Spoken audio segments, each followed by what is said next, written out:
ਤਾਂ ਬੜੇ ਲੋਕਾਂ ਨੂੰ ਹੈਰਾਨੀ ਜੀ ਹੋਈ, ਕਿਉਂਕਿ ਜਥੇਦਾਰ ਗੁਰਚਰਨ ਸਿੰਘ ਟੌਹੜਾ ਵਾਲੀ ਧਿਰ ਦੇ ਬੰਦਿਆਂ ਨੂੰ ਜਿਸ ਤਰੀਕੇ ਨਾਲ ਖੂੰਜੇ ਲਾਇਆ ਗਿਆ ਹੈ, ਜਿਸ ਤਰੀਕੇ ਨਾਲ ਪੰਥ ਨੂੰ, ਕੌਮ ਨੂੰ ਜਿਹੜੇ ਤਰਜੀਹ ਦਿੰਦੇ ਲੋਕ ਨੇ ਉਹਨਾਂ ਨੂੰ ਡੱਕਰਿਆ ਗਿਆ, ਇਹ ਬੜੀ ਹੈਰਾਨੀ ਜੀ ਵਾਲੀ ਗੱਲ ਸੀ। ਲੋਕਾਂ ਨੂੰ ਲੱਗੀ ਕਿ ਹਰਜਿੰਦਰ ਸਿੰਘ ਧਾਮੀ ਨੂੰ ਸ਼੍ਰੋਮਣੀ ਕਮੇਟੀ ਦੀ ਪ੍ਰਧਾਨਗੀ ਲਈ ਬਾਦਲਦਾਰ ਵਾਲੇ ਉਤਾਰਨਗੇ। ਜਦੋਂ ਬਾਦਲ ਧਿਰ ਨੇ ਪੂਰੀ ਤਰ੍ਹਾਂ ਜਥੇਦਾਰ ਟੌਹੜਾ ਨੂੰ ਖੂੰਜੇ ਲਾਉਣ ਦਾ ਅਹਿਦ ਕੀਤਾ ਹੋਇਆ ਸੀ, ਉਸ ਮੌਕੇ ਜਥੇਦਾਰ ਪੰਜੋਲੀ ਨੇ ਟੌਹੜਾ ਸਾਹਿਬ ਦੇ ਨਾਲ ਖੜ ਕੇ ਜਿੰਨਾ ਕੰਮ ਕੀਤਾ ਉਹ ਤੋਂ ਬਾਦਲ ਪਰਿਵਾਰ ਦੁਖੀ ਸੀ, ਤੇ ਇਸ ਕਰਕੇ ਉਦੋਂ ਜਥੇਦਾਰ ਪੰਜੋਲੀ ਦੇ ਸਿੱਧੇ ਹਮਲੇ ਵੀ ਜਿਹੜੇ ਆ ਉਹ ਹੋਏ ਆ। ਜਦੋਂ ਪੰਜੋਲੀ ਨੂੰ ਪਾਰਟੀ ਨੇ, ਬਾਦਲ ਦਲ ਨੇ ਮੀਤ ਪ੍ਰਧਾਨ ਐਲਾਨਿਆ ਤਾਂ ਉਹਨੇ ਆਪਦੇ ਬਾਰੇ ਦੱਸਿਆ ਕਿ ਜੋ ਕੁਝ ਮੈਂ ਕੀਤਾ ਹੋਇਆ ਉਹਦੇ ਮੁਤਲਕ ਇਹ ਜਿਹੜਾ ਅਹੁਦਾ ਤੁਸੀਂ ਮੈਨੂੰ ਮੀਤ ਪ੍ਰਧਾਨ ਦਾ ਦੇ ਰਹੇ ਹੋ, ਇਹ ਕੋਈ ਅਰਥ ਨਹੀਂ ਰੱਖਦਾ। ਪਾਰਟੀ ਵਿੱਚ ਮੇਰੇ ਪ੍ਰਤੀ ਮੇਰੇ ਪੂਰੀ ਤਰ੍ਹਾਂ ਬੇਵਿਸ਼ਵਾਸੀ ਹੈ, ਤੇ ਇਸ ਦੇ ਬਾਵਜੂਦ ਵੀ ਮੈਨੂੰ ਮੀਤ ਪ੍ਰਧਾਨ ਬਣਾ ਦੇਣਾ ਕਿਸੇ ਕਰਾਮਾਤ ਤੋਂ ਘੱਟ ਨਹੀਂ।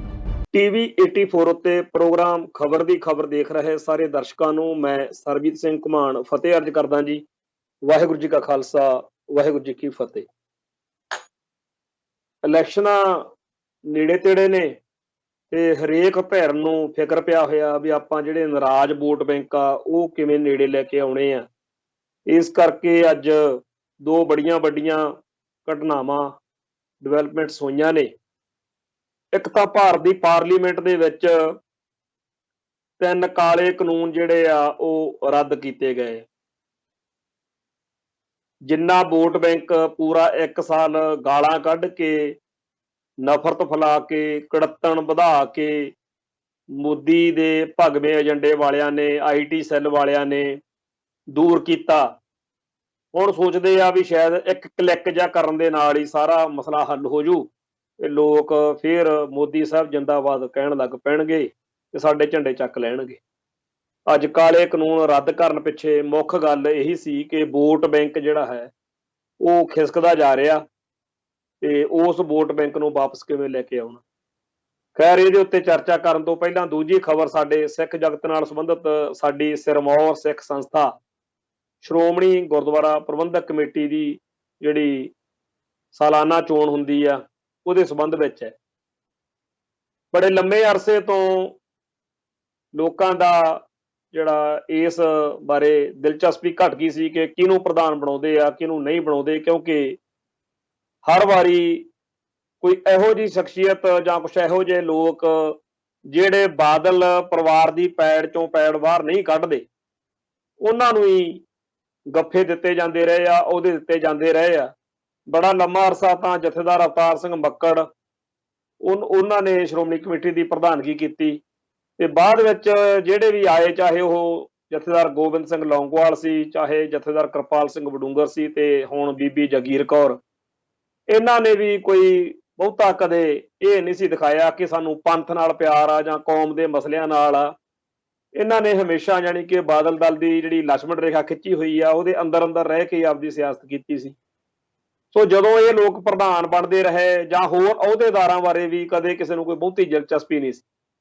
ਅੱਜ ਵੀ ਸਵੇਰੋਂ ਜਦੋਂ ਸ਼੍ਰੋਮਣੀ ਗੁਰਦੁਆਰਾ ਪ੍ਰਬੰਧਕ ਕਮੇਟੀ ਦਾ ਇਜਲਾਸ ਸ਼ੁਰੂ ਹੋਇਆ ਤਾਂ ਬਹੁਤੇ ਲੋਕਾਂ ਦੀ ਕੋਈ ਦਿਲਚਸਪੀ ਨਹੀਂ ਸੀ, ਪਰ ਦੁਪਹਿਰੋਂ ਬਾਅਦ ਜਦੋਂ ਇਹ ਖਬਰਾਂ ਆਉਣ ਲੱਗੀਆਂ ਕਿ ਸਰਦਾਰ ਹਰਜਿੰਦਰ ਸਿੰਘ ਧਾਮੀ, ਜਿਹੜੇ ਕਿ ਹੁਸ਼ਿਆਰਪੁਰ ਤੋਂ ਸ਼ਾਮ 84 ਹਲਕੇ ਤੋਂ ਸ਼੍ਰੋਮਣੀ ਕਮੇਟੀ ਮੈਂਬਰ ਆ, ਪਹਿਲੋਂ ਜਨਰਲ ਸਕੱਤਰ ਸੀ ਸ਼੍ਰੋਮਣੀ ਕਮੇਟੀ ਦੇ, ਵੀ ਉਹਨਾਂ ਨੂੰ ਪ੍ਰਧਾਨਗੀ ਪਦ ਲਈ ਉਤਾਰਿਆ ਗਿਆ, ਤਾਂ ਬੜੇ ਲੋਕਾਂ ਨੂੰ ਹੈਰਾਨੀ ਜੀ ਹੋਈ, ਕਿਉਂਕਿ ਜਥੇਦਾਰ ਗੁਰਚਰਨ ਸਿੰਘ ਟੌਹੜਾ ਵਾਲੀ ਧਿਰ ਦੇ ਬੰਦਿਆਂ ਨੂੰ ਜਿਸ ਤਰੀਕੇ ਨਾਲ ਖੂੰਜੇ ਲਾਇਆ ਗਿਆ ਹੈ, ਜਿਸ ਤਰੀਕੇ ਨਾਲ ਪੰਥ ਨੂੰ, ਕੌਮ ਨੂੰ ਜਿਹੜੇ ਤਰਜੀਹ ਦਿੰਦੇ ਲੋਕ ਨੇ ਉਹਨਾਂ ਨੂੰ ਡੱਕਰਿਆ ਗਿਆ, ਇਹ ਬੜੀ ਹੈਰਾਨੀ ਜੀ ਵਾਲੀ ਗੱਲ ਸੀ। ਲੋਕਾਂ ਨੂੰ ਲੱਗੀ ਕਿ ਹਰਜਿੰਦਰ ਸਿੰਘ ਧਾਮੀ ਨੂੰ ਸ਼੍ਰੋਮਣੀ ਕਮੇਟੀ ਦੀ ਪ੍ਰਧਾਨਗੀ ਲਈ ਬਾਦਲਦਾਰ ਵਾਲੇ ਉਤਾਰਨਗੇ, ਪਰ ਨਾਲ ਦੀ ਨਾਲ ਉਹਨਾਂ ਨੇ ਕੁਝ ਆਪਦੇ ਜਿਹੜੇ ਬੰਦੇ ਸੀਗੇ, ਜਿਹੜੇ ਉਹ ਸਮਝਦੇ ਆ ਕਿ ਜੇਕਰ ਆਪਾਂ ਧਾਮੀ ਸਾਹਿਬ ਨੂੰ ਪ੍ਰਧਾਨ ਬਣਾਉਣਾ ਹੀ ਆ ਤਾਂ ਸੀਨੀਅਰ ਮੀਤ ਪ੍ਰਧਾਨ ਰਘੂਜੀਤ ਸਿੰਘ ਵਿਰਕ,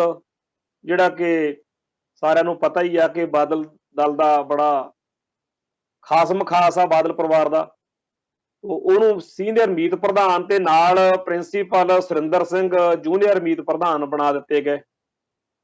ਪ੍ਰਿੰਸੀਪਲ ਸੁਰਿੰਦਰ ਸਿੰਘ ਤੇ ਹਰਜਿੰਦਰ ਸਿੰਘ ਧਾਮੀ ਦੀ ਜਿਹੜੀ ਆ ਜਿੱਥੇ ਲੋਕਾਂ ਨੂੰ ਤਸੱਲੀ ਜੀ ਮਹਿਸੂਸ ਹੋਈ ਹੈ, ਪਰ ਜ਼ਿਆਦਾ ਚਰਚਾ ਅੱਜ ਚੱਲੀ ਉਸ ਮੌਕੇ ਜਦੋਂ ਜਨਰਲ ਸਕੱਤਰ ਦੀ ਪਦਵੀ ਲਈ ਜਥੇਦਾਰ ਕਰਨੈਲ ਸਿੰਘ ਪੰਜੋਲੀ ਦਾ ਨਾਂ ਬਾਦਲ ਦਲ ਨੇ ਸਾਹਮਣੇ ਲਿਆਂਦਾ।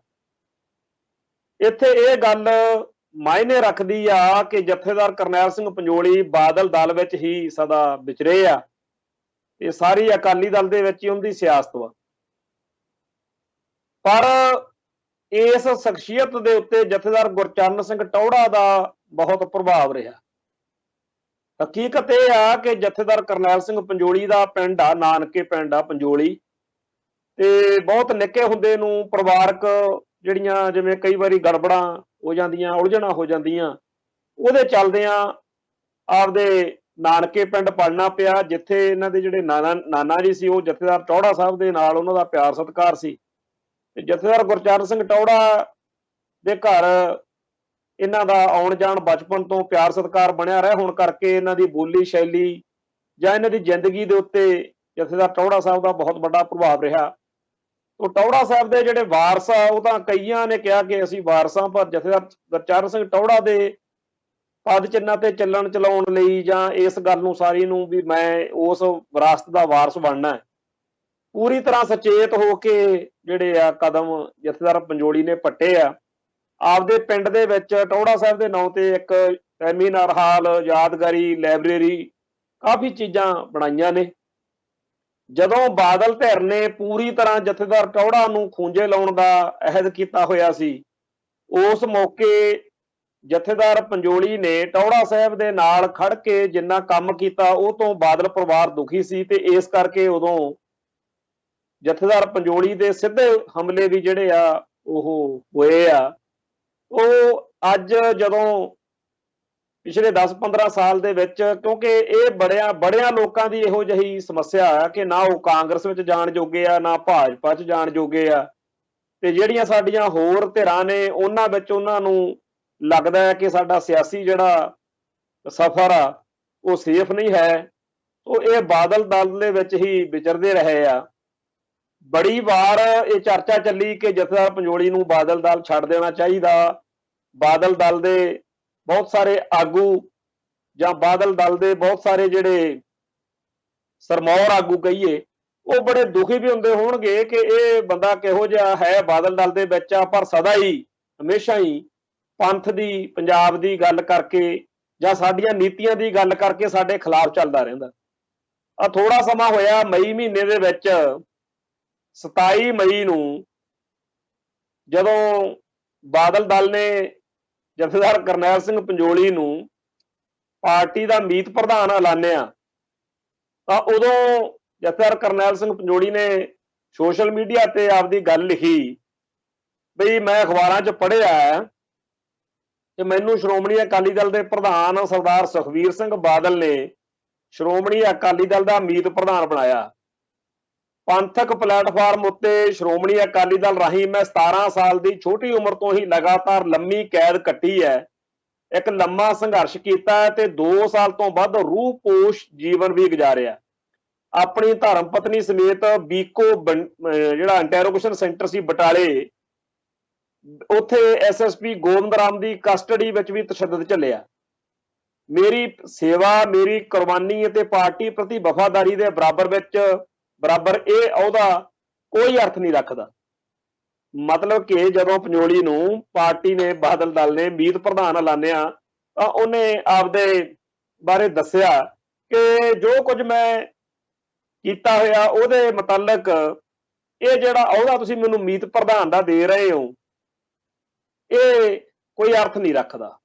ਮੈਨੂੰ ਇਸ ਅਹੁਦੇ ਦੀ ਨਾ ਕੋਈ ਖੁਸ਼ੀ ਆ ਤੇ ਨਾ ਕੋਈ ਗਮ ਆ। ਸੱਚ ਇਹ ਆ ਕਿ ਜਥੇਦਾਰ ਗੁਰਚਰਨ ਸਿੰਘ ਟੌਹੜਾ ਤੋਂ ਬਾਅਦ ਮੈਥੋਂ ਕਿਸੇ ਨੇ ਵੀ ਸ਼੍ਰੋਮਣੀ ਅਕਾਲੀ ਦਲ ਅਤੇ ਸ਼੍ਰੋਮਣੀ ਕਮੇਟੀ ਦੇ ਕਿਸੇ ਵੀ ਪਲੇਟਫਾਰਮ ਉੱਤੇ ਕਦੇ ਵੀ ਕੰਮ ਹੀ ਨਹੀਂ ਲਿਆ ਜਿਸ ਦੇ ਮੈਂ ਯੋਗ ਸੀ।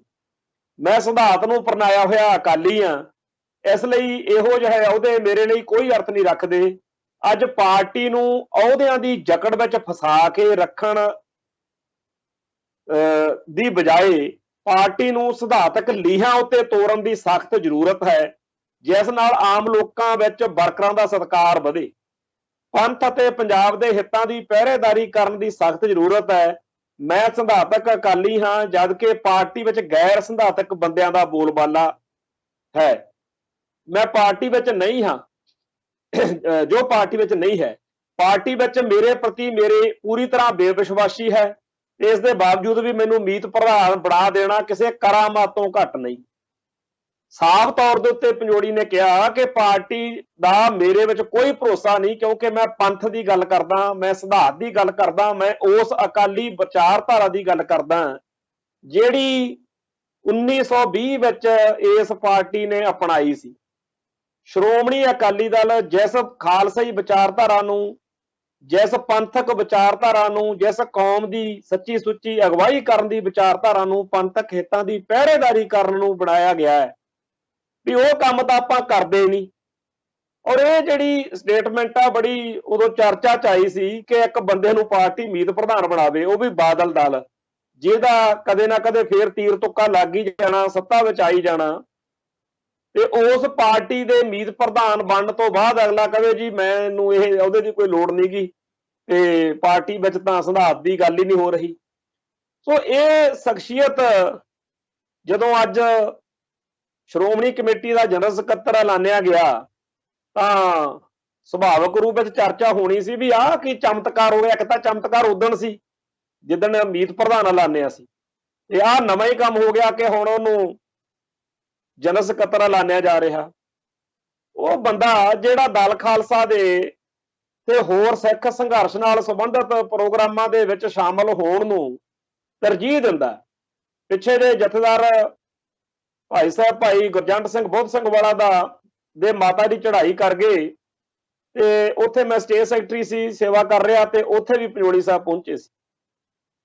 ਹਰ ਸਾਲ 29 ਨਵੰਬਰ ਨੂੰ ਸ਼੍ਰੋਮਣੀ ਕਮੇਟੀ ਦਾ ਜਨਰਲ ਇਜਲਾਸ ਹੁੰਦਾ ਜਿਵੇਂ ਅੱਜ ਸੀ, ਤੇ 28 ਨਵੰਬਰ ਨੂੰ ਹਰ ਸਾਲ ਅੰਮ੍ਰਿਤਸਰ ਦੇ ਵਿੱਚ ਜਿੱਥੇ ਸਿੱਖ ਸੰਘਰਸ਼ ਦੇ ਸ਼ਹੀਦਾਂ ਦੇ ਬੱਚਿਆਂ ਨੂੰ, ਮਾਵਾਂ ਨੂੰ, ਭੈਣਾਂ ਨੂੰ, ਹੋਰ ਪਰਿਵਾਰਕ ਮੈਂਬਰਾਂ ਨੂੰ ਇੱਥੇ ਰੱਖ ਕੇ ਟਰਸਟ ਦੇ ਵਿੱਚ ਪਾਲਿਆ ਜਾਂਦਾ ਸ਼ਹੀਦ ਭਾਈ ਧਰਮ ਸਿੰਘ ਖਾਲਸਾ ਯਾਦਗਾਰੀ ਟਰਸਟ, ਜਿਹੜਾ ਕਿ ਸ਼ਹੀਦ ਭਾਈ ਧਰਮ ਸਿੰਘ ਕਾਸ਼ਤੀਵਾਲ ਦੇ ਪਰਿਵਾਰ ਦੇ ਵਿੱਚੋਂ ਸਿੰਘਣੀ ਉਹਨਾਂ ਦੀ, ਜੋ ਕਿ ਬੀਬੀ ਸੰਦੀਪ ਕੌਰ ਆ, ਉਹ ਚਲਾਉਂਦੇ ਆ।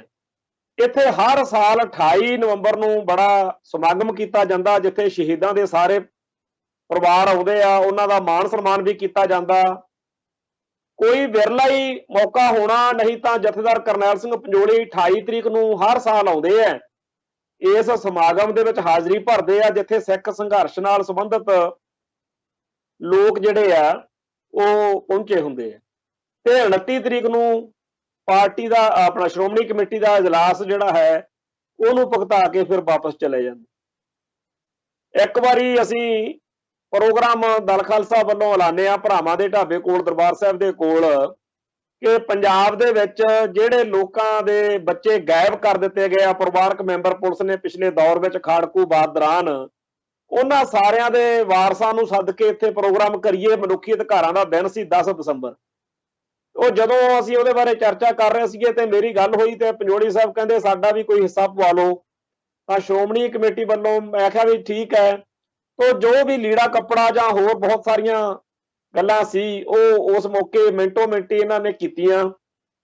ਤੇ ਜਦੋਂ ਵੀ ਕਿਤੇ ਪੰਥ ਤੇ ਕੌਮ ਦੇ ਮਸਲਿਆਂ ਦੀ ਗੱਲ ਆਉਂਦੀ ਆ, ਪਿਛਲੇ ਦਿਨੀ ਸ਼੍ਰੋਮਣੀ ਕਮੇਟੀ ਦੇ ਹਾਲਾਂਕਿ ਮੈਂਬਰ ਸੀ ਅੰਤਰੰਗ ਕਮੇਟੀ ਦੇ, ਤੇ ਉਦੋਂ ਸਿੱਖ ਮਸਲਿਆਂ ਦੇ ਹੱਲ ਲਈ ਭਾਰਤ ਦੇ ਪ੍ਰਧਾਨ ਮੰਤਰੀ ਨੂੰ ਚਿੱਠੀ ਲਿਖੀ, ਤੇ ਉਹਦੇ ਵਿੱਚ RSS BJP ਨੇ ਜੋ ਸਿੱਖਾਂ ਨੂੰ ਹਿੰਦੂ ਕਹਿਣਾ ਸ਼ੁਰੂ ਕੀਤਾ ਹੋਇਆ ਉਹਦੇ ਬਾਰੇ ਵੀ, ਤੇ ਇਸੇ ਤਰੀਕੇ ਨਾਲ ਗੁਰਦੁਆਰਾ ਡਾਂਗਮਾਰ ਸਾਹਿਬ, ਗੁਰਦੁਆਰਾ ਪੱਥਰ ਸਾਹਿਬ, ਗੁਰਦੁਆਰਾ ਗਿਆਨ ਗੋਦੜੀ ਤੇ ਹੋਰ ਗੁਰਦੁਆਰੇ ਸਾਹਿਬਾਨ ਬਈ ਇਹ ਸਾਡੇ ਪੰਥ ਦੇ ਹਵਾਲੇ ਕੀਤੇ ਜਾਣ, ਤੇ ਸਿੱਖਾਂ ਦੀ ਜਿਹੜੀ ਫੌਜ ਵਿੱਚ ਭਰਤੀ ਆ ਉਹ 5% ਕੀਤੀ ਜਾਵੇ, ਤੇ ਨਾਲੇ ਜਿਹੜੇ ਸਾਡੇ ਗੋਰਸਥਾਨ ਨੇ, ਤਖਤ ਸਾਹਿਬਾਨ ਵਾਲੇ ਜਿੱਥੇ ਜਿੱਥੇ ਸਾਡੇ ਨੇ, ਉੱਥੇ ਉੱਥੇ ਪਵਿੱਤਰ ਸ਼ਹਿਰ ਦਾ ਦਰਜਾ ਦਿੱਤਾ ਜਾਵੇ। ਤੇ ਇਸੇ ਤਰੀਕੇ ਨਾਲ ਦਰਬਾਰ ਸਾਹਿਬ ਉੱਤੇ ਹਮਲੇ ਜਿਹੜੇ ਹੋਏ ਆ, ਹਮਲਾ ਹੋਇਆ 84 ਵਾਲਾ, ਉਹਦੇ ਵਿੱਚ ਪਾਰਲੀਮੈਂਟ ਦੇ ਵਿੱਚ ਨਿੰਦਿਆ ਦਾ ਮਤਾ ਪਾਸ ਕੀਤਾ ਜਾਵੇ। ਇਦਾਂ ਦੇ ਜਿਹੜੇ ਉਪਰਾਲੇ ਆ ਜਥੇਦਾਰ ਕਰਨੈਲ ਸਿੰਘ ਪੰਜੋਲੀ ਜਦੋਂ ਕਰਦੇ ਕਰਾਉਂਦੇ ਹੋਣਗੇ, ਲਾਜ਼ਮੀ ਗੱਲ ਆ ਕਿ ਬਾਦਲ ਦਲ ਵਾਲਿਆਂ ਨੂੰ ਬੜੀ ਤਕਲੀਫ ਹੁੰਦੀ ਹੋਏਗੀ, ਕਿਉਂਕਿ ਉਹਨਾਂ ਨੇ ਪੰਥਕ ਏਜੰਡਾ ਤਿਆਗਿਆ ਹੋਇਆ ਤੇ ਉਹ ਤਾਂ ਸਿੱਖ ਸੰਘਰਸ਼ ਨਾਲ ਸੰਬੰਧਿਤ ਸ਼ਖਸੀਅਤਾਂ ਤੋਂ ਪੂਰੀ ਦੂਰੀ ਬਣਾ ਕੇ ਚੱਲਦੇ ਆ। ਇੱਕ ਪਾਸੇ ਇਹ ਬੰਦਾ ਹੈ ਜਿਹੜਾ ਹਰ ਵੇਲੇ ਸਿੱਖ ਮੁੱਦਿਆਂ ਦੇ ਉੱਤੇ, ਪੰਥਕ ਮੁੱਦਿਆਂ ਦੇ ਉੱਤੇ, ਚਾਹੇ ਉਹ ਬਰਗਾੜੀ ਵਾਲਾ ਮਸਲਾ ਹੈ, ਚਾਹੇ ਕੋਈ ਹੋਰ ਗੁਰੂ ਗ੍ਰੰਥ ਸਾਹਿਬ ਨਾਲ ਸੰਬੰਧਿਤ ਬੇਅਦਬੀ ਦਾ ਮਸਲਾ ਹੋਵੇ, ਇਹ ਹਮੇਸ਼ਾ ਉਸ ਲਹਿਜੇ ਵਿੱਚ, ਉਸ ਰਵੱਈਏ ਵਿੱਚ ਗੱਲ ਕਰਦੇ ਆ ਜਿਹਦੇ ਵਿੱਚ ਬਾਕੀ ਸਾਡੀਆਂ ਕੌਮੀ ਪੰਥਕ ਸ਼ਖਸੀਅਤਾਂ ਗੱਲ ਕਰ ਰਹੀਆਂ ਹੁੰਦੀਆਂ ਨੇ। ਬਾਦਲ ਦਲ ਵਾਲਿਆਂ ਨੂੰ ਹਮੇਸ਼ਾ ਹੀ ਪਰੇਸ਼ਾਨੀ ਰਹਿੰਦੀ ਹੈ। ਇਸੇ ਕਰਕੇ ਉਹਨਾਂ ਨੇ ਜਦੋਂ ਮੀਤ ਪ੍ਰਧਾਨ ਐਲਾਨਿਆ ਉਦੋਂ ਲਿਖਿਆ ਵੀ ਕਿ ਮੇਰੇ ਖਿਲਾਫ ਤਾਂ ਬੜੀ ਬੇਭਰੋਸਗੀ ਆ ਪਾਰਟੀ ਦੇ ਵਿੱਚ।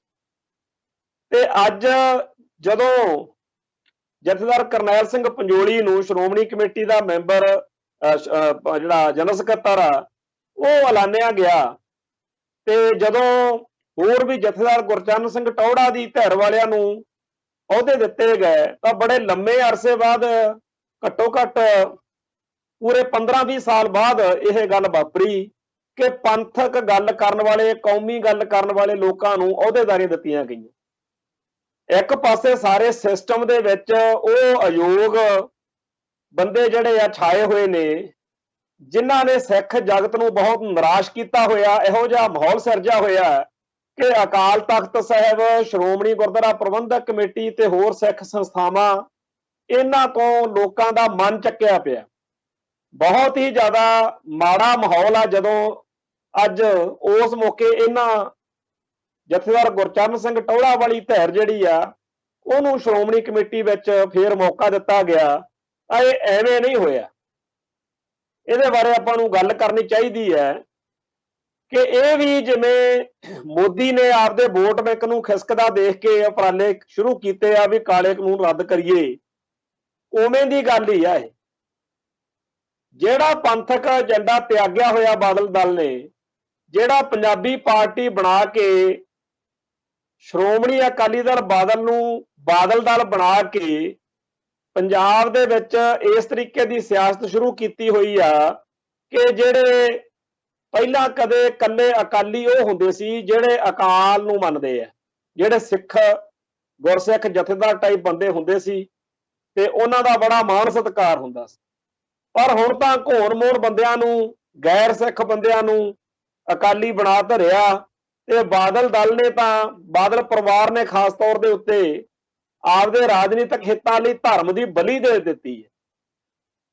ਜਿੰਨਾ ਹਿੰਦੀਕਰਨ ਤੇ ਹਿੰਦੂਕਰਨ ਬਾਦਲ ਦਲ ਦੇ ਕਰਕੇ ਪੰਥ ਦਾ ਹੋਇਆ, ਸਿੱਖੀ ਦਾ ਹੋਇਆ, ਜਿਸ ਤਰੀਕੇ ਨਾਲ ਮੰਦਿਰਾਂ 'ਚ ਟੱਲੀਆਂ ਖੜਕਾਉਣ ਵਾਲੀ ਗੱਲ ਬਣ ਗਈ ਹੈ, ਇਹ ਸਾਰਾ ਜਿਹੜਾ ਹੈਗਾ ਰਮਾਇਣ ਦੇ ਅਖੰਡ ਪਾਠ ਤੱਕ ਗੱਲ ਜਾ ਵੜੀ। ਇਹ ਸਾਰਾ ਜਿਹੜਾ ਮਾਹੌਲ ਸਿਰਜਿਆ ਗਿਆ ਉਹਦੇ ਵਿੱਚ ਸਾਫ਼ ਤੌਰ ਦੇ ਉੱਤੇ ਜਦੋਂ ਬਰਗਾੜੀ ਬੇਅਦਬੀ ਕਾਂਡ ਹੋਇਆ ਉਦੋਂ ਤੋਂ ਲੈ ਕੇ ਅੱਜ ਤੱਕ ਬਾਦਲ ਦਲ ਦੇ ਪੈਰ ਨਹੀਂ ਲੱਗੇ। ਇਲੈਕਸ਼ਨਾਂ 2-3 ਹੋ ਗਈਆਂ ਨੇ, ਵਿਧਾਨ ਸਭਾ ਦੀ ਇਲੈਕਸ਼ਨ ਪਿਛਲੀ ਹਾਰ ਚੁੱਕੇ ਆ, ਗਾਂ ਜਿਹੜੀ MP ਵਾਲੀ ਚੋਣ ਆ ਉਹ ਵੀ ਦੇਖ ਚੁੱਕੇ ਆ। ਅੱਜ ਬੇਸ਼ੱਕ ਕਾਂਗਰਸ ਦੇ ਅੰਦਰੂਨੀ ਕਲੈਸ਼ ਕਰਕੇ ਕੈਪਟਨ ਅਮਰਿੰਦਰ ਸਿੰਘ ਅਤੇ ਨਵਜੋਤ ਸਿੱਧੂ ਦਾ ਕਲੈਸ਼, ਤੇ ਹੁਣ ਚਰਨਜੀਤ ਸਿੰਘ ਚੰਨੀ ਅਤੇ ਬਾਕੀ ਜਿਹੜਾ ਮਾਹੌਲ ਬਣਿਆ ਹੋਇਆ ਉਹਦੇ ਵਿੱਚ ਬੇਸ਼ੱਕ ਬਾਦਲ ਦਲ ਨੂੰ ਫਿਰਨ ਤੁਰਨ ਦਾ, ਘੋੜਾ ਭਜਾਉਣ ਦਾ ਵਕਤ ਤਾਂ ਮਿਲ ਗਿਆ, ਪਰ ਉਹ ਚੀਜ਼ ਨਹੀਂ ਹੈ ਜਿਹੜਾ ਇਹਨਾਂ ਨੂੰ ਸਾਫ਼ ਤੌਰ ਤੇ ਦਿਖਦਾ ਕਿ ਪੰਥ ਸਾਡੇ ਕੋਲੋਂ ਦੂਰ ਚਲੇ ਗਿਆ, ਅਸੀਂ ਹੁਣ ਪੰਥਕ ਹੋਣ ਦਾ ਦਾਅਵਾ ਗਵਾ ਚੁੱਕੇ ਹਾਂ। ਇਸ ਸਥਿਤੀ ਵਿੱਚ ਬਾਦਲ ਦਲ ਨੂੰ ਆਪਦੇ ਖੁੱਸੇ ਹੋਏ ਵਕਾਰ ਨੂੰ, ਖੁੱਸੀ ਹੋਈ ਜਿਹੜੀ ਉਹ ਹੈਸੀਅਤ ਆ ਕਿ ਅਸੀਂ ਪੰਥ ਹਾਂ, ਉਹ ਦੁਬਾਰਾ ਦਿਖਾਉਣ ਦੇ ਲਈ ਇਹੋ ਜਿਹੇ ਚਿਹਰਿਆਂ ਦੀ ਲੋੜ ਹੈ। ਜਿਹੜੇ ਚਿਹਰੇ ਕੌਮ ਦੇ ਵਿੱਚ, ਪੰਥ ਦੇ ਵਿੱਚ ਸਤਿਕਾਰ ਰੱਖਦੇ ਹੋਣ, ਜਿਨ੍ਹਾਂ ਦਾ ਮਨ ਦੇ ਵਿੱਚ ਲੋਕਾਂ ਦੇ ਵਕਾਰ ਹੋਵੇ ਕਿ ਇਹ ਬੰਦੇ ਕੌਮ ਦੀ ਗੱਲ ਕਰਦੇ ਆ, ਉਹਨਾਂ ਨੂੰ ਹੁਣ ਬਾਦਲ ਦਲ ਵੱਲੋਂ ਇਹਨਾਂ ਸ਼੍ਰੋਮਣੀ ਕਮੇਟੀ ਦੇ ਰਾਹੀਂ ਲੋਕਾਂ ਦੇ ਸਾਹਮਣੇ ਪੇਸ਼ ਕੀਤਾ ਜਾ ਰਿਹਾ। ਔਰ ਇਹਦੇ ਮਗਰ ਫਿਰ ਉਹੀ ਵੋਟ ਬੈਂਕ ਆ ਕੇ ਕਿਸੇ ਤਰੀਕੇ ਨਾਲ ਜੇਕਰ ਅਗਲੀਆਂ ਇਲੈਕਸ਼ਨਾਂ ਆ ਜਾਣ ਤੇ ਜੇਕਰ ਕੋਈ ਇਹੋ ਜਿਹੀ ਸ਼ਖਸੀਅਤ ਹੋਵੇ ਜਿਹਦੇ ਉੱਤੇ ਪਹਿਲਾਂ ਹੀ ਬੜੇ ਇਤਰਾਜ਼ ਹੋਣ ਤੇ ਉਹ ਫਿਰ ਸਾਨੂੰ ਔਖਾ ਹੋ ਜੂ। ਉਹ ਕਿਉਂ ਨਾ ਇੱਕ ਇਹੋ ਜਿਹੇ ਬੰਦੇ ਜਿਹੜੇ ਆ ਲਿਆਂਦੇ ਜਾਣ ਬਾਦਲ ਦਲ ਦੇ, ਜਿਨ੍ਹਾਂ ਦੇ ਉੱਤੇ ਇਤਰਾਜ਼ ਘੱਟ ਵਾ, ਵੀ ਹੁਣ ਤਾਂ ਉਹ ਬਾਦਲ ਦਲ ਦੇ ਪਰ ਉਹਨਾਂ ਤੇ ਕੋਈ ਇਤਰਾਜ਼ ਨਾ ਹੋਵੇ। ਜਿਵੇਂ ਪਹਿਲਾਂ ਬੀਬੀ ਜਗੀਰ ਕੌਰ ਰਾਹੀਂ ਵੀ ਉਪਰਾਲਾ ਕੀਤਾ ਗਿਆ। ਬੀਬੀ ਜਗੀਰ ਕੌਰ ਨੇ 6 ਸਾਲਾਂ ਬਾਅਦ ਆ ਜਿਹੜਾ ਮਾਰਚ ਦਾ ਮਹੀਨਾ ਲੰਘ ਕੇ ਗਿਆ, ਉਦੋਂ 31 ਮਾਰਚ ਨੂੰ ਬਰਗਾੜੀ ਜਿਹੜਾ ਬੇਅਦਬੀ ਕਾਂਡ ਹੋਇਆ ਸੀ ਉਹਦੇ ਲਈ ਸ਼੍ਰੋਮਣੀ ਕਮੇਟੀ ਦਾ ਨਿੰਦਿਆ ਦਾ ਮਤਾ ਪਾਸ ਕੀਤਾ ਸੀ। ਉੱਥੇ 2 ਸਿੱਖ ਸ਼ਹੀਦ ਹੋਏ ਸੀ ਤੇ 6 ਸਾਲ ਬਾਅਦ, ਔਰ ਇਸ ਦੌਰਾਨ ਜਿੰਨੇ ਸ਼੍ਰੋਮਣੀ ਕਮੇਟੀ ਦੇ ਪ੍ਰਧਾਨ ਬਣੇ, ਜਿੰਨੇ ਅਹੁਦੇਦਾਰ ਬਣੇ, ਉਹਨਾਂ ਸਾਰਿਆਂ ਨੂੰ ਭੋਰਾ ਇਸ ਗੱਲ ਦੀ ਸ਼ਰਮ ਨਹੀਂ ਆਈ, ਔਰ ਸ਼੍ਰੋਮਣੀ ਕਮੇਟੀ ਨੂੰ ਉਧਰ ਵੀ ਸ਼ਰਮ ਨਹੀਂ ਆਈ ਕਿ ਅਸੀਂ ਬਾਦਲ ਦਲ ਦੇ ਹਿੱਤਾਂ ਨੂੰ ਮੁੱਖ ਰੱਖਦਿਆਂ ਹੋਇਆਂ 6 ਸਾਲ ਤੱਕ ਆਪਦਾ ਜਿਹੜਾ ਫਰਜ਼ ਆ ਉਹ ਨਿਭਾਉਣ ਤੋਂ ਬਚੇ ਰਹੇ, ਭੱਜੇ ਰਹੇ। ਕੱਲੀ ਇਹੀ ਗੱਲ ਨਹੀਂ, ਇੱਥੇ ਇੱਕ ਹੋਰ ਪੁਰਾਣੀ ਗੱਲ ਕਰਨ ਦੀ ਲੋੜ ਆ। ਅੱਜ 29 ਨਵੰਬਰ ਆ। ਅੱਜ ਦੇ ਦਿਨ 1984 ਦੇ ਵਿੱਚ ਇੱਕ ਹੋਰ ਚੰਦ ਚਾੜਿਆ ਸੀਗਾ। ਉਦੋਂ 1984 ਦੇ ਵਿੱਚ ਲੌਂਗੋਵਾਲ ਦੇ ਮਰਡਰ ਤੋਂ ਬਾਅਦ ਰਾਜੀਵ ਲੌਂਗੋਵਾਲ ਸਮਝੌਤੇ ਕਰਕੇ ਬਰਨਾਲੇ ਦੀ ਸਰਕਾਰ ਬਣੀ ਸੀ ਤੇ ਅਕਾਲੀ ਸਰਕਾਰ ਸੀ। ਉਹ ਸਾਰੇ ਅਕਾਲੀ ਅੱਜ ਵੀ ਬਹੁਤੇ ਉਹਨਾਂ ਚੋਂ ਜਿਉਂਦੇ ਜਾਗਦੇ ਬੈਠੇ ਆ ਬਰਨਾਲੇ ਵਾਲੀ ਸਰਕਾਰ ਵਿੱਚ ਨੇ। ਇਹਨਾਂ ਨੇ 29 ਨਵੰਬਰ ਨੂੰ ਵਿਧਾਨ ਸਭਾ ਦੇ ਵਿੱਚ 1984 ਵਿੱਚ ਜੋ ਕੁਝ ਵਾਪਰਿਆ ਉਹਦੇ ਲਈ, ਜਾਂ ਖਾਸ ਤੌਰ ਤੇ ਦਿੱਲੀ ਦੇ ਵਿੱਚ ਜੋ ਕਤਲੇਆਮ ਹੋਇਆ, ਨਸਲਕੁਸ਼ੀ ਹੋਈ ਸੀ, ਉਹਦੀ ਤਾਂ ਕੋਈ ਗੱਲ ਨਾ ਕੀਤੀ। 29 ਨਵੰਬਰ 1984 ਨੂੰ ਇੰਦਰਾ ਗਾਂਧੀ ਲਈ ਇਹਨਾਂ ਨੇ ਉੱਥੇ ਮਤਾ ਪਾਇਆ ਸੀ। ਇੰਦਰਾ ਗਾਂਧੀ ਨੂੰ ਸ਼ਰਧਾਂਜਲੀ ਦਿੱਤੀ ਤੇ 74 ਵਿਧਾਇਕ ਸੀਗੇ ਅਕਾਲੀ ਦਲ ਦੇ।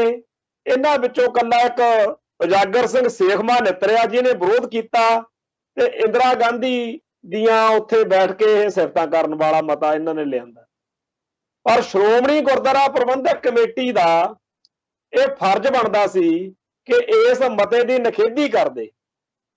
ਪਰ ਸ਼੍ਰੋਮਣੀ ਕਮੇਟੀ ਨੇ ਅੱਜ ਦੇਖ ਲਓ 1984 ਤੋਂ 2021 ਆ ਗਿਆ, ਹੁਣ ਤੱਕ ਇਸ ਗੱਲ ਦੀ ਨਿੰਦਿਆ ਨਹੀਂ ਕੀਤੀ। ਆ ਜਿਹੜਾ ਬਰਗਾੜੀ ਵਿੱਚ ਕਤਲੇਆਮ ਹੋਇਆ ਇਹ ਵੀ 6 ਸਾਲ ਲੱਗ ਗਏ।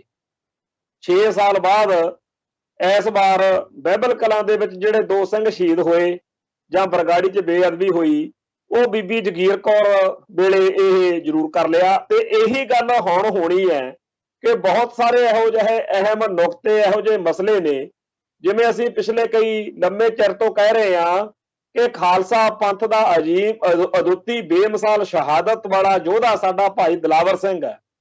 ਉਹਦੀ ਫੋਟੋ ਕੇਂਦਰੀ ਸਿੱਖ ਅਜਾਇਬ ਘਰ 'ਚ ਨਹੀਂ ਲਾਈ। ਪਿਛਲੇ 10-15 ਸਾਲਾਂ 'ਚ ਹਰ ਮਹੀਨੇ ਖਬਰ ਆ ਜਾਂਦੀ ਹੈ ਕਿ ਫਲਾਣੇ ਦੀ ਫੋਟੋ ਲਾਤੀ, ਫਲਾਣੇ ਦੀ ਫੋਟੋ ਲਾਤੀ। ਬਹੁਤਿਆਂ ਤੇ ਪੰਥ ਨੂੰ ਇਤਰਾਜ਼ ਆ ਕਿ ਇਹਨਾਂ ਦੀਆਂ ਫੋਟੋਆਂ ਲਾਉਣੀਆਂ ਨਹੀਂ ਚਾਹੀਦੀਆਂ ਇੱਥੇ। ਪਰ ਬਾਦਲ ਦਲ ਨੇ ਆਪਦੇ ਚਹੇਤਿਆਂ ਦੀ ਜਾਂ ਆਪਦੇ ਪੱਖੀ ਬੰਦਿਆਂ ਦੀਆਂ ਫੋਟੋਆਂ ਲਾ ਕੇ ਇਹਨੂੰ ਹੋਰ ਹੀ ਕੁਝ ਬਣਾ ਧਰਿਆ। ਸ਼ਹੀਦ ਭਾਈ ਦਿਲਾਵਰ ਸਿੰਘ ਦੀ ਸ਼ਹਾਦਤ ਤੋਂ ਪਹਿਲਾਂ ਬੇਅੰਤੇ ਬੁੱਚੜ ਦੇ ਰਾਜ ਵਿੱਚ ਬਾਦਲਕਿਆਂ ਨੂੰ ਬਿਲਕੁਲ ਧੱਕ ਕੇ ਖੂੰਜੇ ਲਾਇਆ ਪਿਆ ਸੀ ਤੇ ਬਾਦਲ ਦਲ ਨੇ ਅੱਜ ਤੱਕ ਇਸ ਗੱਲ ਦਾ ਇਹ ਅਕਿਰਤ ਘਣਤਾ ਹੀ ਕਹਿ ਸਕਦੇ ਆ ਕਿ ਇਹਨਾਂ ਨੇ ਸ਼ਹੀਦ ਭਾਈ ਦਿਲਾਵਰ ਸਿੰਘ ਦਾ ਕਦੇ ਉਹਦੀ ਕੁਰਬਾਨੀ ਦੀ ਕਦਰ ਨਹੀਂ ਕੀਤੀ। ਘਾਲਣਾ ਜਿਹੜੀ ਉਹਨੇ ਘਾਲੀ ਆ, ਆਪਦਾ ਤੂੰਬਾ ਫੀਤਾ ਕਰਕੇ ਉੜ ਗਿਆ ਸਿੰਘ ਸਾਡਾ, ਤੇ ਉਸ ਵੀਰ ਦੀ ਸ਼ਹਾਦਤ ਨੂੰ ਸਲਾਮ ਕਰਦਿਆਂ ਹੋਇਆਂ ਉਹਦੀ ਤਸਵੀਰ ਕੇਂਦਰੀ ਸਿੱਖ ਅਜਾਇਬ ਘਰ ਵਿੱਚ ਨਹੀਂ ਲਾਈ। ਤੋਂ ਕੇਂਦਰੀ ਸਿੱਖ ਅਜਾਇਬ ਘਰ ਦੇ ਵਿੱਚ ਸ਼ਹੀਦ ਭਾਈ ਦਿਲਾਵਰ ਸਿੰਘ ਦੀ ਫੋਟੋ ਲੱਗਣੀ, ਜਾਂ ਇਸੇ ਤਰੀਕੇ ਨਾਲ ਜੂਨ 1984 ਦੇ ਸ਼ਹੀਦਾਂ ਦੀ ਜਿਹੜੀ ਯਾਦਗਾਰ ਬਣੀ ਹੈ, ਉੱਥੇ ਵੀ ਇੱਕ ਪ੍ਰੋਜੈਕਟ ਆ ਕੇ ਥੱਲੇ ਸ਼ਹੀਦੀ ਗੈਲਰੀ ਬਣਾਉਣੀ ਹੈ, ਉਹ ਵੀ ਵਿੱਚ ਹੀ ਰੋਕੀ ਬੈਠੇ ਆ। ਹੋਰ ਇਦਾਂ ਦੇ ਬਹੁਤ ਸਾਰੇ ਕੰਮ ਨੇ ਜਿਹੜੇ ਸ਼ਹੀਦ ਭਾਈ ਮਹਿੰਗਾ ਸਿੰਘ ਬੱਬਰ ਦੀ ਯਾਦ ਵਿੱਚ ਕੁਝ ਯਾਦਗਾਰ ਬਣਾਉਣ ਦਾ, ਜਾਂ ਹੋਰ 1978 ਤੋਂ ਚੱਲੇ ਸੰਘਰਸ਼ ਨਾਲ ਸੰਬੰਧਿਤ ਮਸਲੇ ਆ, ਉਹਦੇ ਬਾਰੇ ਕੰਮ ਕਰਨ ਦੀ ਲੋੜ ਹੈ। ਇਸੇ ਤਰੀਕੇ ਨਾਲ ਇੱਕ ਪੂਰਾ ਪੰਥਕ ਏਜੰਡਾ ਜਿਹੜਾ ਹੈਗਾ ਉਹ ਚਾਹੀਦਾ। ਹੁਣ ਇਹਨਾਂ ਸ਼ਖਸੀਅਤਾਂ ਰਾਹੀਂ ਉਹ ਸਾਰੇ ਕੰਮਾਂ ਦੇ ਵਿੱਚੋਂ ਕੁਝ ਖਾਸ ਐਲਾਨ ਕੀਤੇ ਜਾਣਗੇ, ਕੁਝ ਕੰਮ ਕੀਤੇ ਜਾਣਗੇ, ਤਾਂ ਕਿ ਜਿਹੜਾ ਪੰਥਕ ਵੋਟ ਬੈਂਕ ਹੈ ਉਹਨੂੰ ਇਹ ਦਰਸਾਇਆ ਜਾਵੇ ਕਿ ਸਭ ਅੱਛਾ ਹੈ ਜੀ, ਬਾਦਲ ਦਲ ਬਹੁਤ ਵਧੀਆ ਹੋ ਗਿਆ ਜੀ, ਆਓ ਜੀ ਹੁਣ। ਪਰ ਕੀ ਜਿਵੇਂ ਆਪਾਂ ਮੋਦੀ ਵਾਲੀ ਗੱਲ ਕਰਦੇ ਆ ਕਿ ਪੂਰਾ 1 ਸਾਲ ਲਾ ਕੇ ਜਿਸ ਤਰੀਕੇ ਨਾਲ ਕੜੱਤਣ ਵਧਾਈ ਗਈ, ਟੀਵੀ ਚੈਨਲਾਂ ਦੇ ਉੱਤੇ ਅੰਜਨਾ ਓਮ ਕਸ਼ਯਪ ਤੇ ਹੋਰ ਐਂਕਰਾਂ ਬੜੇ ਬੀਬੇ ਬਾਲਕ ਚਿਹਰੇ ਬਣਾ ਕੇ ਟਾਈਆਂ ਕੋਟ ਲਾ ਕੇ ਬੰਦੇ ਆਉਂਦੇ ਰਹੇ, ਤੇ ਸਾਰਾ ਦਿਨ ਕਿਸਾਨ ਸੰਘਰਸ਼ ਨਾਲ ਸੰਬੰਧਿਤ ਲੋਕਾਂ ਨੂੰ ਗਾਲਾਂ ਵਰਗੀ ਬੋਲੀ ਵਿੱਚ ਨਿੰਦਦੇ ਭੰਡਦੇ ਰਹੇ। ਤੇ ਜਦੋਂ ਪਤਾ ਲੱਗਿਆ ਕਿ ਸਾਰੇ ਦਾ ਸਾਰਾ ਵੋਟ ਬੈਂਕ ਹੱਥੋਂ ਖਿਸਕਦਾ ਜਾ ਰਿਹਾ, ਸਾਰੇ ਸੂਬਿਆਂ ਦੇ ਵਿੱਚ ਜਿਹੜਾ ਭਾਜਪਾ ਦਾ ਮੁੱਖ ਵਿਰੋਧੀ ਸ਼ਰੀਕ ਧਿਰ ਵਾ ਕਾਂਗਰਸ, ਉਹਨੂੰ ਉਵੇਂ ਲਾਹਾ ਹੋ ਰਿਹਾ ਕਿਸਾਨ ਸੰਘਰਸ਼ ਦਾ ਜਿਵੇਂ ਅੰਨਾ ਹਜ਼ਾਰੇ ਅੰਦੋਲਨ ਦਾ ਲਾਹਾ ਹੋਇਆ ਸੀ ਭਾਜਪਾ ਨੂੰ। ਤੇ ਵਿੱਚੋਂ ਆਮ ਆਦਮੀ ਪਾਰਟੀ ਵੀ ਨਿਕਲ ਆਈ ਸੀ, तो कांग्रेस ਨੂੰ बहुत नुकसान होया सी ते बीजेपी ਨੂੰ बड़ा फायदा होया सी। उवें किसान संघर्ष का जिहड़ा लाभ आ वो इस वेले कांग्रेस ਨੂੰ हो रहा। तो कांग्रेस का वोट बैंक सारे सूबे च वध रहा जां कांग्रेस दीयां हमैती तरह का वोट बैंक वध रहा। इस गल नूं देखदियां होया बीजेपी ने आपदे वोट बैंक नूं बचाई रखण लई, होर खोड़ा ना लगे इस गल लई काले कानून रद्द करन दा जिहड़ा ऐलान कीता, ਉਹਦੇ ਵਿੱਚ ਜਿਹੜੇ ਉਹਨਾਂ ਨੇ ਇੱਕ ਬ੍ਰਿਗੇਡ ਤਿਆਰ ਕੀਤਾ ਹੋਇਆ ਉਹ ਕਿੱਧਰ ਜਾਊਗਾ। ਜਿਵੇਂ ਬੀਜੇਪੀ ਨੇ ਆਈਟੀ ਸੈੱਲ ਬਣਾਇਆ ਹੋਇਆ, ਬੀਜੇਪੀ ਨੇ ਚੈਨਲਾਂ ਰਾਹੀਂ ਆਪਦੇ ਏਜੰਡੇ ਨੂੰ ਅੱਗੇ ਵਧਾਉਣ ਦਾ ਬਹੁਤ ਵੱਡਾ ਪ੍ਰੋਜੈਕਟ ਰੱਖਿਆ ਹੋਇਆ, ਉਵੇਂ ਬਾਦਲ ਦਲ ਨੇ ਵੀ ਰੱਖਿਆ ਹੋਇਆ ਇੱਕ ਸੋਸ਼ਲ ਮੀਡੀਆ ਆਈਟੀ ਸੈੱਲ। ਇਹ ਜਿਹੜੇ ਲੋਕ ਨੇ ਇਹ ਬਾਦਲ ਦਲ ਵਾਲੇ ਹਮੇਸ਼ਾ ਪੰਥਕ ਲੋਕਾਂ ਨੂੰ ਗਾਲਾਂ ਕੱਢਦੇ ਆ, ਭੰਡਦੇ ਆ, ਨਿੰਦਦੇ ਆ, ਤੇ ਹੁਣ ਜਦੋਂ ਪੰਥਕ ਏਜੰਡਾ ਲੈ ਕੇ ਆਉਣਾ ਚਾਹੁੰਦੇ ਆ ਤਾਂ ਉਸ ਮੌਕੇ ਉਸ ਗਾਲੀ ਗਲੋਚ ਬ੍ਰਿਗੇਡ ਨੂੰ ਕੀ ਕਹਿਣਗੇ ਵੀ ਤੁਸੀਂ ਹੁਣ ਕੀ ਕਰਨਾ ਹੈ। ਤੇ ਦੂਜੇ ਪਾਸੇ ਜਿਹੜੇ ਅੰਜਨਾ ਓਮ ਕਸ਼ਯਪ ਤੇ ਹੋਰ ਸਾਰੇ ਲੋਕ ਨੇ ਉਹਨਾਂ ਨੂੰ ਬੀਜੇਪੀ ਦੇ ਆਈਟੀ ਸੈੱਲ ਨੂੰ ਉਹਨਾਂ ਨੂੰ ਤਾਂ ਲੱਗਦਾ ਉਹਨਾਂ ਨੇ ਜਿਹੜਾ ਮਥੁਰਾ ਦੇ ਵਿੱਚ ਐਲਾਨ ਕੀਤਾ ਹੋਇਆ ਕਿ ਜੀ ਅਸੀਂ ਇੱਥੇ ਜਿਹੜੀ ਮਥੁਰਾ ਦੇ ਵਿੱਚ ਕਰਨਾ ਹੈ ਕੰਮ, ਵੀ ਉੱਥੇ ਲੱਗਦਾ ਵੀ ਇਹਨਾਂ ਨੇ ਕੋਈ ਨਾ ਕੋਈ ਚੰਦ ਉੱਥੇ ਚਾੜ ਦੇਣਾ। ਤੇ ਸਾਰੇ ਲੋਕ ਜਿਹੜੇ ਇਹਨਾਂ ਨੇ ਹੁਣ ਤੱਕ ਕਿਸਾਨ ਸੰਘਰਸ਼ ਖਿਲਾਫ ਵਰਤੇ ਆ ਉਹਨਾਂ ਨੂੰ ਉੱਥੇ ਡਿਊਟੀ ਲਾ ਦੇਣਗੇ। ਮਸਜਿਦ ਆ ਉੱਥੇ ਕੋਈ, ਉਹਦੇ ਵਿੱਚ ਕਹਿੰਦੇ ਆ ਸ਼੍ਰੀ ਕ੍ਰਿਸ਼ਨ ਦੀ ਮੂਰਤੀ ਰੱਖਣੀ ਆ। ਅਖਿਲ ਭਾਰਤੀ ਹਿੰਦੂ ਮਹਾਸਭਾ 6 ਦਸੰਬਰ ਰੱਖਦੀ ਆ ਤਰੀਕ, ਵੀ 6 ਦਸੰਬਰ ਨੂੰ ਬਾਬਰੀ ਮਸਜਿਦ ਢਾਈ ਸੀਗੀ ਤੇ ਜਿਹੜੀ ਇੱਥੇ ਕ੍ਰਿਸ਼ਨ ਜਨਮ ਭੂਮੀ ਆ ਜੀ, ਉੱਥੇ ਹੁਣ ਅਸੀਂ ਕ੍ਰਿਸ਼ਨ ਦੀ ਮੂਰਤੀ ਲਾਉਣੀ ਆ। ਅਸੀਂ ਰਾਮਚੰਦਰ ਵਾਲਾ ਕੰਮ ਤਾਂ ਕਰ ਲਿਆ, ਕਹਿੰਦੇ ਹੁਣ ਕ੍ਰਿਸ਼ਨ ਜਨਮ ਭੂਮੀ, ਪਹਿਲਾਂ ਰਾਮ ਜਨਮ ਭੂਮੀ ਹੁੰਦੀ ਸੀ। ਸੋ ਜਿਹੜਾ 6 ਦਸੰਬਰ ਨੂੰ ਇਹ ਪੁਆੜਾ ਪੈਣਾ, ਇਸ ਤੋਂ ਬਾਅਦ ਲਗਾਤਾਰ ਕੰਮ ਕਰਨਗੇ ਮੁਸਲਮਾਨਾਂ ਖਿਲਾਫ। ਉਵੇਂ ਗਾਲਾਂ ਕੱਢਣ ਲਈ ਜਿਵੇਂ ਕਿਸਾਨ ਸੰਘਰਸ਼ ਨੂੰ ਭੰਡਦੇ ਸੀ, ਅੰਜਨਾ ਓਮ ਕਸ਼ਯਪ ਤੋਂ ਲੈ ਕੇ ਸਾਰਾ ਜਿਹੜਾ ਬੀਜੇਪੀ ਆਰਐਸਐਸ ਭਾਗਵਾ ਬ੍ਰਿਗੇਡ ਆ ਉਹ ਲੱਗ ਜੂ। ਚਲੋ ਬੀਜੇਪੀ ਵਾਲਿਆਂ ਨੇ ਤਾਂ ਕੰਮ ਲੱਭ ਲਿਆ, ਨਵੀਂ ਅਸਾਈਨਮੈਂਟ ਦੇਤੀ ਆਪਦੇ ਕਰਿੰਦਿਆਂ ਨੂੰ। ਮੋਦੀ ਦਾ ਭਗਵਾਂ ਏਜੰਡਾ ਜਿਹੜਾ ਹੈ ਹਿੰਦੂ ਰਾਸ਼ਟਰ ਦਾ ਏਜੰਡਾ ਉਹ ਉਧਰ ਨੂੰ ਚੱਲ ਪੂ ਕੰਮ। ਪਰ ਆ ਜਿਹੜੇ ਬਾਦਲ ਦਲ ਨੇ ਆਈਟੀ ਸੈੱਲ ਵਾਲੇ ਭਰਤੀ ਕੀਤੇ ਆ, ਜਿਨ੍ਹਾਂ ਦਾ ਕੰਮ ਹੀ ਇਹ ਆ ਕਿ ਹਰ ਗੁਰਸਿੱਖ ਨੂੰ ਜਲੀਲ ਕਰਨਾ, ਮਾੜਾ ਬੋਲਣਾ ਤੇ ਕਹਿਣਾ ਕਿ ਬਾਦਲ ਦਲ ਮਹਾਨ ਆ। ਜੋ ਬਾਦਲ ਦਲ ਪੰਥ ਦੇ ਖਿਲਾਫ ਭੁਗਤਦਾ ਤੇ ਆਪਦੇ ਸਿਆਸੀ ਸਵਾਰਥਾਂ ਲਈ ਕੌਮ ਦੇ ਹਿੱਤਾਂ ਦੀ ਬਲੀ ਦਿੰਦਾ ਉਹ ਠੀਕ ਆ। ਹੁਣ ਜਦੋਂ ਕਿ ਬਾਦਲ ਦਲ ਨੂੰ ਪੰਥਕ ਏਜੰਡੇ ਵੱਲ ਵਾਪਸ ਪਰਤਣਾ ਪੈ ਗਿਆ, ਹੁਣ ਜਦੋਂ ਕਿ ਬਾਦਲ ਦਲ ਨੂੰ ਉਹ ਸ਼ਖਸੀਅਤਾਂ ਸਾਹਮਣੇ ਲਾਉਣੀਆਂ ਪੈ ਗਈਆਂ ਜਿਨ੍ਹਾਂ ਤੇ ਬਾਦਲ ਦਲ ਆਪ ਬੜਾ ਦੁਖੀ ਆ, ਜਿਹੜੇ ਆਪ ਲਿਖ ਕੇ ਪੰਜੋੜੀ ਵਰਗੇ ਕਹਿੰਦੇ ਆ ਵੀ ਸਾਡੇ 'ਚ ਤਾਂ ਭਰੋਸਾ ਹੀ ਨਹੀਂ ਤੁਹਾਡਾ। ਤੋਂ ਅੱਜ ਉਹ ਬੀਜੇਪੀ ਵਾਲਿਆਂ ਵਾਂਗੂ ਜਿਹੜਾ ਇਹ ਬਾਦਲ ਦਲ ਦਾ ਆਈਟੀ ਸੈੱਲ ਆ ਉਹਨੂੰ ਵੀ ਕੋਈ ਨਵੀਂ ਅਸਾਈਨਮੈਂਟ ਲੱਭ ਕੇ ਦੇਣੀ ਪਊਗੀ। ਸੋ ਜਿਹੜਾ ਇਹ ਮਾਹੌਲ ਆ ਇਹਦੇ ਵਿੱਚ ਇਹ ਸੋਚਣਾ ਕਿ ਜੀ ਬਿਲਕੁਲ ਗਲਤ ਗੱਲ ਆ, ਉਹ ਨਾ ਆਪਾਂ ਜ਼ਿਆਦਾ ਨੈਗੇਟਿਵ ਸੋਚੀਏ। ਚਲੋ ਇਹ ਤਾਂ ਹੋਇਆ ਨਾ ਕਿ ਜੀ ਪੰਥਕ ਬੰਦੇ ਜਿਹੜੇ ਆ ਉਹ ਕੌਮੀ ਸੰਸਥਾਵਾਂ ਦੇ ਵਿੱਚ ਦੁਬਾਰਾ ਲਿਆਂਦੇ ਜਾ ਰਹੇ ਨੇ। ਇਹ ਹੁਣ ਉਹਨਾਂ ਦੇ ਸਿਰ ਤੇ ਆ ਕਿ ਉਹ ਆਪਦੇ ਇਸ ਪਰਖ ਦੀ ਘੜੀ ਚੋਂ ਕਿੰਨੇ ਕੁ ਵਧੀਆ ਸਾਬਤ ਹੋ ਕੇ ਨਿਕਲਦੇ ਆ। ਜੇਕਰ ਅਕਾਲੀ ਦਲ ਨੇ, ਬਾਦਲ ਦਲ ਨੇ ਪੰਥਕ ਦਿੱਖ ਵਾਲੇ ਕੌਮੀ ਹੱਕਾਂ ਲਈ ਗੱਲ ਕਰਨ ਵਾਲੇ ਲੋਕਾਂ ਨੂੰ ਅਹੁਦੇ ਦਿੱਤੇ ਆ ਤੇ ਇਹ ਫਾਇਦਾ ਹੋ ਗਿਆ। ਤੇ ਜੇਕਰ ਕੋਈ ਇਹ ਹੋਰ ਅੱਗੇ ਕੋਈ ਵਧੀਆ ਕਰ ਦੇਣਗੇ ਤਾਂ ਭਲੇ ਦੀ ਗੱਲ ਆ। ਦੂਜੇ ਪਾਸੇ ਜਿਹੜਾ ਹੈਗਾ ਮੋਦੀ, ਉਹਨੇ ਜੇ ਕਾਲੇ ਕਾਨੂੰਨ ਰੱਦ ਕਰਵਾਤੇ, ਕੁਛ ਨਾ ਫਾਇਦਾ ਹੋਇਆ, ਆਪਦੇ ਵੋਟ ਬੈਂਕ ਨੂੰ ਮੁੱਖ ਰੱਖਦੇ ਚਾਹੇ ਕੀਤਾ। ਪਰ ਇਹ ਗੱਲ ਪੱਕੀ ਆ ਕਿ ਚਾਹੇ ਉਹ ਬੀਜੇਪੀ ਆ, ਚਾਹੇ ਕਾਂਗਰਸ ਆ, ਚਾਹੇ ਉਹ ਬਾਦਲ ਦਲ ਵਾ, ਚਾਹੇ ਕੋਈ ਹੋਰ ਸਿਆਸੀ ਜਮਾਤ ਆ, ਇਹ ਲੋਕ ਵੋਟ ਬੈਂਕ ਦੀ ਰਾਜਨੀਤੀ ਕਰਕੇ ਤਾਂ ਕੋਈ ਚੰਗੀ ਗੱਲ ਕਰ ਕਰਾ ਸਕਦੇ ਆ। ਉਂਝ ਇਹਨਾਂ ਨੇ ਸਦਾ ਪੰਥ ਅਤੇ ਪੰਜਾਬ ਦੇ ਖਿਲਾਫ ਹੀ ਭੁਗਤਣਾ। ਪਰ ਸੱਚੇ ਪਾਤਸ਼ਾਹ ਕਿਰਪਾ ਕਰਨ, ਕਦੇ ਸਾਡੇ ਵੀ ਵਕਤ ਆਉਣਗੇ, ਕਦੇ ਸਾਡਾ ਵੀ ਵੇਲਾ ਆਊਗਾ। ਸੱਚੇ ਪਾਤਸ਼ਾਹ ਚੜ੍ਹਦੀ ਕਲਾ ਬਖਸ਼ਣ। ਸੋ ਨਾਨਕ ਨਾਮ ਚੜ੍ਹਦੀ ਕਲਾ, ਤੇਰੇ ਭਾਣੇ ਸਰਬੱਤ ਦਾ ਭਲਾ। ਵਾਹਿਗੁਰੂ ਜੀ ਕਾ ਖਾਲਸਾ, ਵਾਹਿਗੁਰੂ ਜੀ ਕੀ ਫਤਿਹ।